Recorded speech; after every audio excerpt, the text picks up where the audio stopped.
ఈరోజు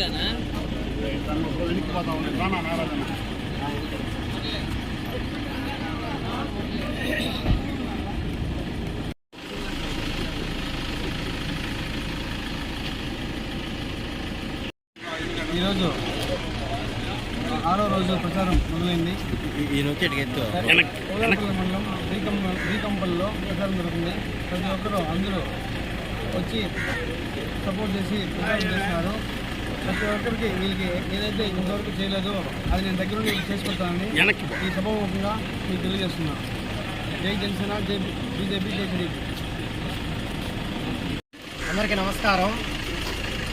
రాష్ట్రంలో కూటమి, దేశంలో బీజేపీ. దేశంలో బీజేపీ రావాలి, మోడీ గారు రావాలి. ధర్మ పరిరక్షకుడు మోదీ గారిని గెలిపించాలి.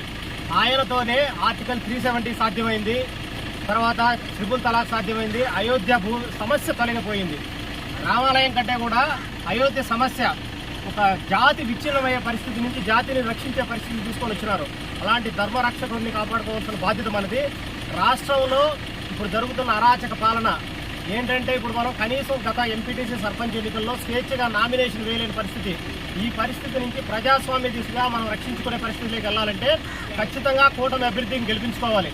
మనం చూడాల్సింది ఇక్కడ జనసేన పవన్ కళ్యాణ్ గారు ఎంత త్యాగం చేశారు, చంద్రబాబు నాయుడు గారు ఎన్ని మెట్లు దిగొచ్చారు, తర్వాత వీళ్ళిద్దరికీ అండగా బీజేపీ ప్రభుత్వం ఎంతవరకు సహకరిస్తోంది.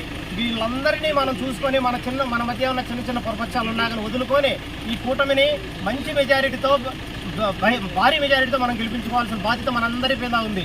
మనం ఇక్కడ స్థానికంగా జనసేన అభ్యర్థి గ్లాసు గుర్తు అరవ శ్రీధర్కి వేయాలి. తర్వాత మన రాజంపేట బీజేపీ అభ్యర్థి నల్లారి కిరణ్ కుమార్ రెడ్డి గారికి ఓట్లు వేసి మనం భారీ మెజారిటీతో గెలిపించుకోవాలని అందరినీ కోరుతున్నాను. కూటమి అభ్యర్థిగా నిర్ణయించడం జరిగింది.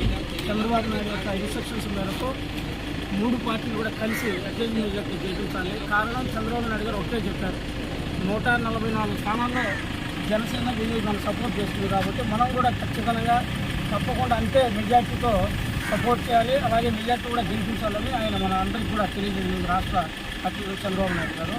ఆ మేరకు మేమందరం కూడా కష్టపడి పనిచేస్తామని కూడా ఈ పత్రికా ముఖంగా చెప్పడం జరుగుతుంది.